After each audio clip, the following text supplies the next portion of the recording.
El tesoro de Yamashita es el botín de guerra robado en el sudeste asiático por las fuerzas imperiales japonesas durante la Segunda Guerra Mundial y escondido en cuevas, túneles o complejos subterráneos en diferentes ciudades de Filipinas.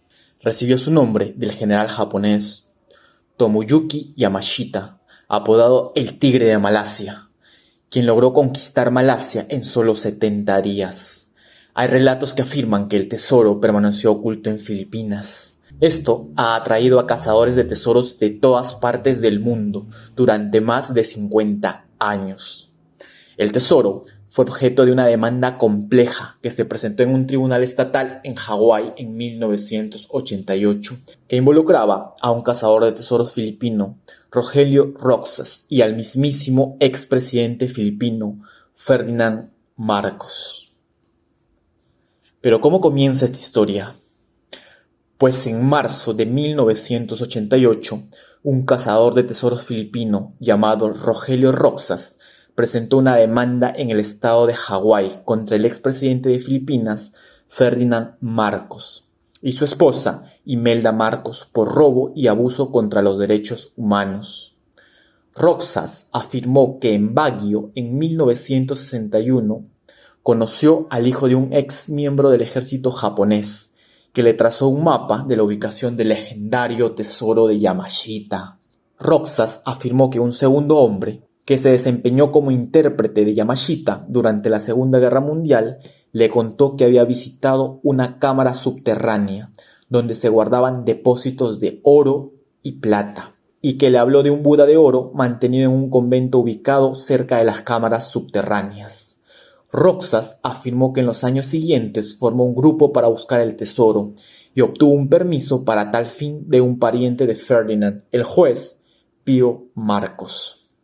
En el año 1971, afirmó Roxas, él y su grupo descubrieron una cámara cerrada en tierras estatales cerca de Baguio, donde encontraron bayonetas, espadas samuráis, radios y restos óseos vestidos con uniformes militares japoneses. También se encontró en la cámara, afirmó Roxas, un Buda dorado de casi 1 metro de altura y numerosas cajas apiladas que llenaban un área de aproximadamente 2 por 2 por 10 metros. Afirmó que abrió solo una de las cajas y la encontró llena de lingotes de oro.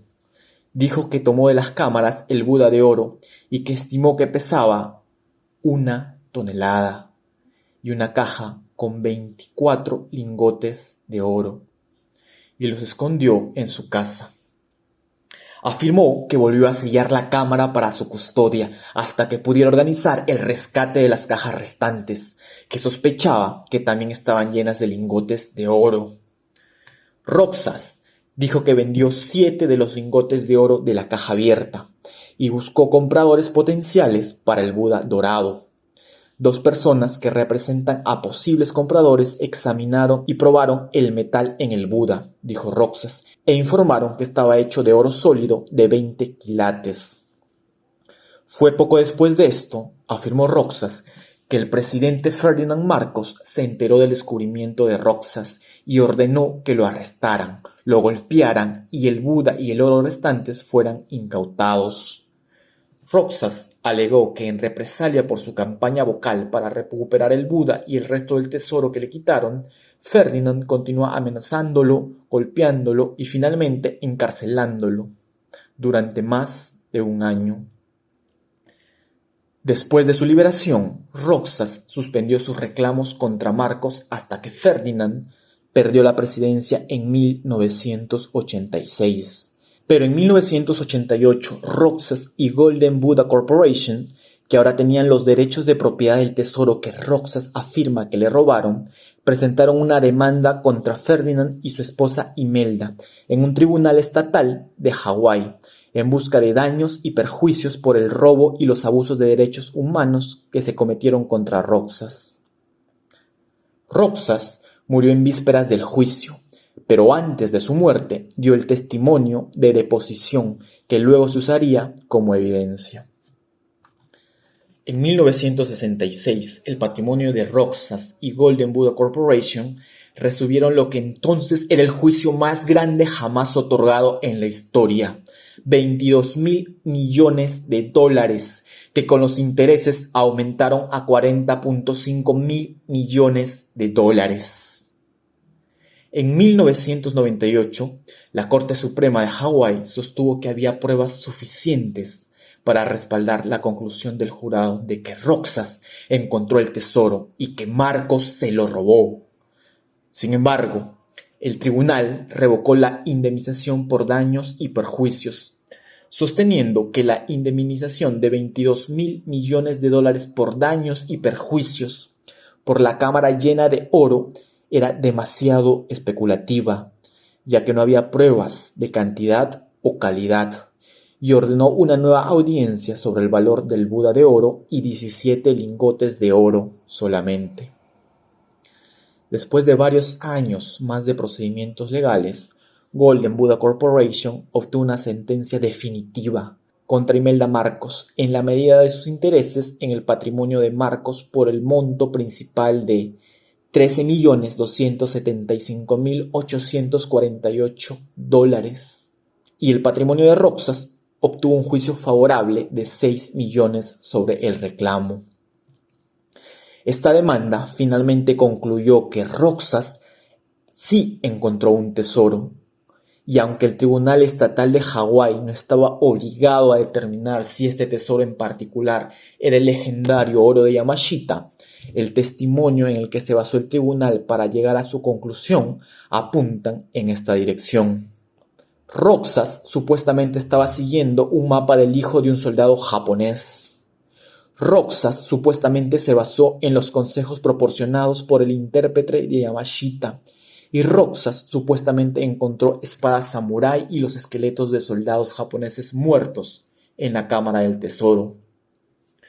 Todo esto llevó a la Corte de Apelaciones del Noveno Circuito de los Estados Unidos a resumir las acusaciones que llevaron al juicio final de Roxas, y de la siguiente manera: Roxas encontró el tesoro de Yamashita y los hombres de Marcos se lo robaron. Entre los que han defendido la existencia del oro de Yamashita, porque alrededor de este ha habido demasiada polémica, destacan Sterling Seagrave y su esposa Peggy.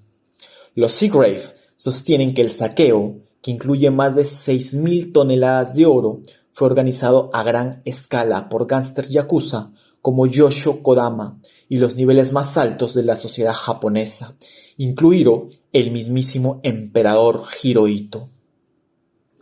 El gobierno de Japón tenía la intención de que el botín del sudeste asiático financiara el esfuerzo bélico de Japón. Los Seagrave alegan que Hirohito nombró a su hermano, el príncipe Yasuhito Chichibu, para encabezar una organización secreta llamada el Lirio Dorado, después de un poema que había escrito el emperador Hirohito. Muchos de los que conocían las ubicaciones del botín fueron asesinados durante la guerra, o más tarde juzgados por los aliados por crímenes de guerra y ejecutados o encarcelados. El propio Yamashita fue condenado por crímenes de guerra y ejecutado por el ejército de los Estados Unidos el 23 de febrero de 1946 en Los Baños, Laguna, Filipinas. Según los Seagrave, Lansdale y Severino García Santa Romana encontraron numerosas bóvedas de lirio dorado en cuevas al norte de Manila y en los valles altos y el Mfound. Seagrave alegó que Santa Romana torturó al conductor de Yamashita, el mayor Kojima Kashi, para obtener las ubicaciones probables del botín.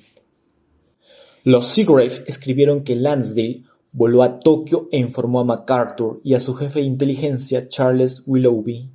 Luego volvió a los Estados Unidos para informar a Clark Clifford y regresó con Robert Anderson para inspeccionar varias cuevas en Filipinas con Douglas MacArthur. Se encontraron más de 170 túneles y cuevas. Ray Klein cree que tanto Robert Anderson como Paul Helliway crearon 176 cuentas bancarias de oro negro en 42 países después de trasladar el botín en barco para apoyar futuras operaciones en Estados Unidos. Según los informes, la propiedad robada incluía muchos tipos diferentes de objetos de valor saqueados de bancos, depósitos, locales comerciales, museos, casas particulares y edificios religiosos.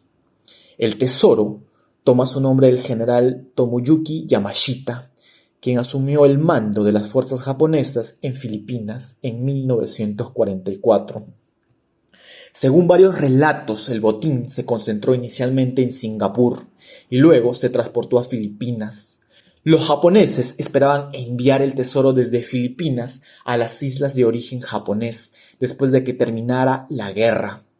A medida que avanzaba la guerra en el Pacífico, los submarinos de la Armada de los Estados Unidos y los aviones de combate aliados infligieron hundimientos cada vez más pesados en los navíos mercantes japoneses. Algunos de los barcos que transportaban el botín de guerra a Japón se hundieron en combate y jamás llegaron a su destino. Los Seagrave y algunos otros han afirmado que los operativos de inteligencia militar estadounidense localizaron gran parte del botín, se coludieron con Hirohito y otras figuras japonesas de alto nivel para ocultar su existencia y lo usaron como oro negro para financiar operaciones de inteligencia encubiertas estadounidenses en todo el mundo durante la Guerra Fría. Estos rumores han inspirado a muchos buscadores de tesoros esperanzados, pero la mayoría de los expertos e historiadores filipinos dicen que no hay evidencia creíble detrás de estas afirmaciones. Muchos individuos y consorcios, tanto filipinos como extranjeros, continúan buscando sitios de tesoros. Se han informado varias muertes accidentales, lesiones y pérdidas financieras sufridas por cazadores de tesoros. El presidente e historiador del Instituto Histórico Nacional de Filipinas, Amber Ocampo, comentó: dos de los mitos sobre la riqueza que suelo encontrar son el tesoro de Yamashita y los chismes de que la fortuna de Kojunko se fundó en una bolsa de dinero. Ocampo también dijo que, durante los últimos 50 años, muchas personas, tanto filipinas como extranjeras, han gastado su tiempo, dinero y energía en la búsqueda del escurridizo tesoro de Yamashita. El profesor Ocampo señaló que lo que me sorprende es que durante los últimos 50 años, a pesar de todos los buscadores del tesoro, sus mapas, testimonios orales y detectores de metales sofisticados, nadie ha encontrado nada. Por una parte, el presidente de Filipinas dice que el tesoro no existe, y por otra parte, una Corte Superior de Estados Unidos afirma de que sí. ¿Ustedes qué creen? ¿Que es una táctica del presidente de Filipinas para esconder el tesoro en su propio beneficio, o que él cree verdaderamente que este tesoro no existe? Gracias por haber llegado hasta aquí y les agradecería muchísimo que me dejen un like y un comentario sobre el tema.